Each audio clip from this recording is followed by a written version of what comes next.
आज हमें 4 दिन की रिमांड मिली है, 20 तारीख तक की ओशिवारा पुलिस स्टेशन में। कल हम सेशन कोर्ट में गए थे कि पहले दिन ही आदिल के वकील ने जो है कि जेसी मांग ली थी, जुडिशनल कस्टडी जिसको कहते हैं।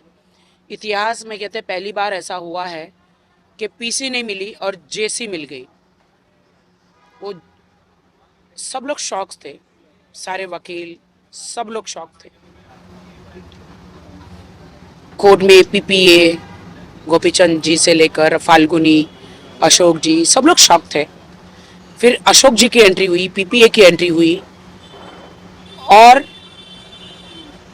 जो हमारा युद्ध कोर्ट कचहरी पुलिस स्टेशन, कोर्ट कचहरी, डिफरेंट डिफरेंट कोर्ट कचहरी पुलिस स्टेशन, हम लोग पुलिस कस्टडी पीसी के लिए लड़े कि पुलिस कस्टडी हो आदिल को। आदिल जो है जीसी लेकर, जुडिशल कस्टडी लेकर वहीं से वहीं बेल कर कर फरार हो जाना चाह रहे थे। पुलिस के हाथ नहीं आना चाह रहे थे, पुलिस को इंक्वायरी नहीं करने देना चाह रहे थे। बट हम लोग दिन रात काम धंधा छोड़कर, मैं काम धंधा सब कुछ छोड़ छाड़ कर पुलिस स्टेशन, एडवोकेट, जब जज साहब के सामने जाके हम लोग वहाँ पे लड़ रहे थे केस। फाइनली हमें पुलिस कस्टडी मिल गई और हम लोग आज आथा रोड जेल से आदिल को लेकर आ गए पुलिस कस्टडी में। उनका मेडिकल करने लेकर गए हैं। अब उनको सारी पूछताछ की जाएगी। मेरे पैसे जो 1.5 करोड़, 1 करोड़ 60 लाख,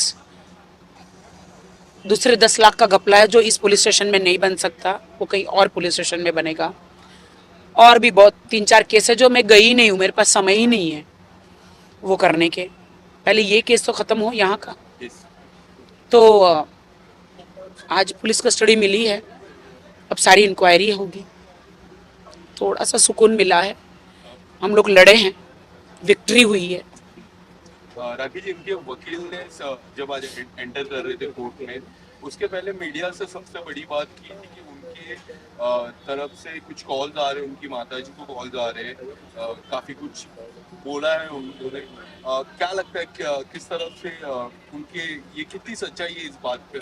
उनके पहली बात तो आदिल के वकील में दम ही नहीं है। वो बहुत ही फंबल मारते हैं कोर्ट में, सारी धाराएं जो वो है वहाँ पे सेक्शन, तो वो भूल जाते हैं। हमारे एडवोकेट उनको याद दिलाते हैं। सिर्फ मीडिया में आके उनके पास तो और कुछ बोलने को है ही नहीं, क्योंकि हमारे एडवोकेट मुंह तोड़ जवाब देते हैं, जैसे फिल्मों में आप देखते हैं, मिलॉर्ड, तारीख तारीख पे तारीख, ये सारी चीज़ें। हमारे एडवोकेट जो है अशोक सौरगी, फिर फाल्गुनी, फिर हमारे पीपीए गोपीचंद जी, मुंह तोड़ जवाब उनको दे रहे। वो सारे फंबल मार रहे जज साहब के सामने, बिल्कुल भी वो एकदम डरे हुए हैं।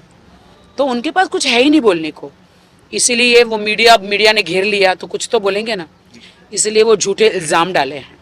मैं तो उनके माँ बाप को खुद बात करना चाहती हूँ, उनके माँ बाप तो फ़ोन ही नहीं उठाते हैं मेरा। मैं तो खुद पूछना चाहती हूँ उनके पिता से। आदिल का एक वीडियो है जो कह रहे कि मेरे पिता के पास सारे कागजात है, आतिक भाई जो है बैंगलोर में, उनके पास गाड़ियाँ हैं, मेरे पैसों की ली हुई गाड़ियाँ यहाँ वहाँ रखी है। या तो आदिल मुझे वो गाड़ियाँ दे दे, मैं बेचकर अपने पैसे ले लूँ। कोर्ट मुझे क्या ऑर्डर देते हैं उसके पर डिपेंड है कि ये पैसे कैसे देंगे मेरे। और मैं पुलिस से रजनी साड़ू के मैडम जो ओशिवारा पुलिस स्टेशन में है, सीनियर है, एसीपी, डीसीपी, जितने भी हमारे मुंबई में डीआईजी जितने भी हैं, सब पुलिस वालों को मैं ये कहना चाहूँगी कि प्लीज़ आप, पुलिस कस्टडी मिली है तो ज़रा वो इंक्वायरी कीजिए कि इन्होंने 1 करोड़ 60 लाख कौन से अकाउंटों में डाले हैं और वो किसके अकाउंट्स हैं, उनका वो मंगाइए मेल से, किस किस को कितने कितने पैसे बांटे हैं आदिल ने। क्योंकि इन्होंने पैसे डाले उनको मैं तो नहीं जानती हूँ, वो आदिल ही जानते हैं। तो आदिल ने ही वो कारें खरीदी है, सारी कारें खरीदी है, किसके अकाउंट में पैसे डाले हैं, क्या उन्होंने प्राइवेट अपने अकाउंटों में पैसे डाले हैं, या सचमुच कारें खरीदी हैं, या फिर उन्होंने जिनसे कारें खरीदी उनके अकाउंट में डाले हैं, अपने डैडी के अकाउंट में डाले हैं, या आतिक भाई के अकाउंट में डाले हैं, या अन्य और लोगों के अकाउंट में डाले हैं मेरे पैसे? मेरे हाँ, या पति चोर के अकाउंट में डाले हैं, या उनकी अन्य गर्लफ्रेंडों के अकाउंट में डाले हैं?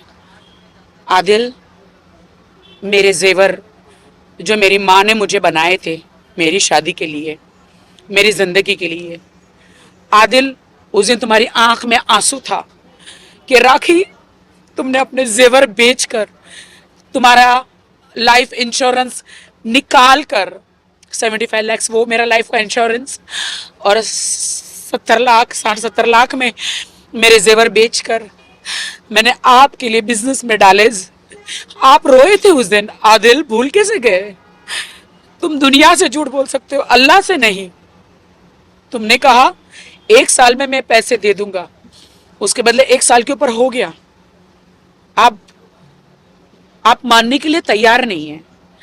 प्लीज मुझे तो नहीं, पुलिस को तो जवाब दो। देश की जनता भी जानना चाहती कि उन पैसों का क्या किया आपने। मुझे वो मेरे पैसे चाहिए आदिल। मैं अपने हक के लिए लड़ रही हूं, वो मेरा हक है। इसका मतलब ये नहीं कि मैं आपसे तलाक मांग रही हूं, नहीं, मरती मर जाऊंगी, मैं तलाक तो नहीं दूंगी आपको। आप मुझे प्रेशर कर रहे हैं तलाक का, आप मुझे डाइवोर्स का प्रेशर कर रहे हैं, पर कितना भी प्रेशर हो, मैं आपकी बीवी हूं। सारी लड़कियों को आप ये कहते हैं वो मेरी बीवी नहीं है, ये जेरोक्स कॉपी है, वो मौलाना झूठा। तो मौलाना कोई झूठे होते हैं क्या कभी? वो अल्लाह के बाद वो ही होते हैं सारे मौलाना, वही पवित्र निकाह कराते हैं। आप उनको झूठा कैसे ठहरा सकते हैं? रजिस्टर मैरिज कैसे झूठा ठहरा सकते हैं?